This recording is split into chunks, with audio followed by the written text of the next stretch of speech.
ભક્તના પ્રકારો. શ્રીમદ ભગવદ્ ગીતામાં કૃષ્ણ અર્જુનને 4 પ્રકારના ભક્તો જણાવે છે. ચતુર્વિધા ભજન્તે મામ જનાઃ સુકૃતિનો અર્જુન આર્તો જિજ્ઞાસુઃ અર્થાર્થી જ્ઞાની ચ ભરતર્ષભ. સૌથી પહેલા કહે છે કે આર્ત ભક્ત. મનુષ્ય જ્યારે દુઃખથી પીડિત હોય અને અન્ય કોઈ ઉપાય ન હોય ત્યારે ભગવાનને યાદ કરે છે, તે આર્ત ભક્તિ છે.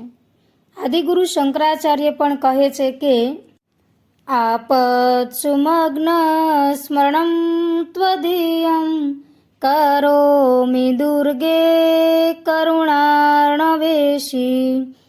નૈતચ્ચ ષઠત્વં મમ ભાવયેતા ક્ષુદ્ધા તુષાર્તા જનનીમ સ્મરંતી. જેમ બાળક પોતાને ભૂખ લાગે ત્યારે માતાને જ યાદ કરે, તેમ પીડિત મનુષ્ય ભગવાનને યાદ કરે, તે આર્ત ભક્તિ. આવા પ્રકારની ભક્તિ હૃદયમાંથી નહીં પરંતુ નિરાશામાંથી ઉત્પન્ન થાય છે. અહીં એ સ્પષ્ટતા કરવી જરૂરી છે કે પીડિત મનુષ્ય ભગવાનને યાદ કરે છે તેમાં કોની પીડા?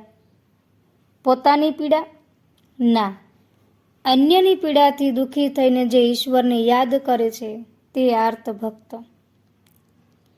જ્યારે પોતાના પર આપત્તિ આવી પડે ત્યારે અન્યને યાદ કર્યા વિના ઈશ્વર જ સર્વશક્તિમાન છે તેમ માની એકમાત્ર તેનું સ્મરણ કરવું, તે આર્ત ભક્તિ. ઉત્તરાએ આર્ત ભક્તિ કરી. પાહી પાહી મહાયોગીન દેવ દેવ જગતપતે નાન્યમ ત્વદ્ભયમ પશ્યે યત્ર મૃત્યુઃ પરસ્પરમ અભિદ્રવતી મામેશ શરતપ્તા યશો વિભા કામમ દહતુ મામ નાથ મામે ગર્ભો નિપાત્યતામ. જ્યારે ઉત્તરા ઉપર આપત્તિ આવી પડી ત્યારે તેમણે ભગવાન સિવાય અન્ય કોઈ પણ ઉપાયનો સહારો લીધા વિના માત્ર ભગવાનનું જ સ્મરણ કર્યું. એટલે કે સકામ ભાવ હોવા છતાં પણ આર્ત ભક્ત સદા સર્વ રીતે પૂર્ણ શ્રદ્ધાભાવ સાથે ભગવાનને જ યાદ કરે છે. જયતુ સંસ્કૃતમ, જયતુ ભારતમ.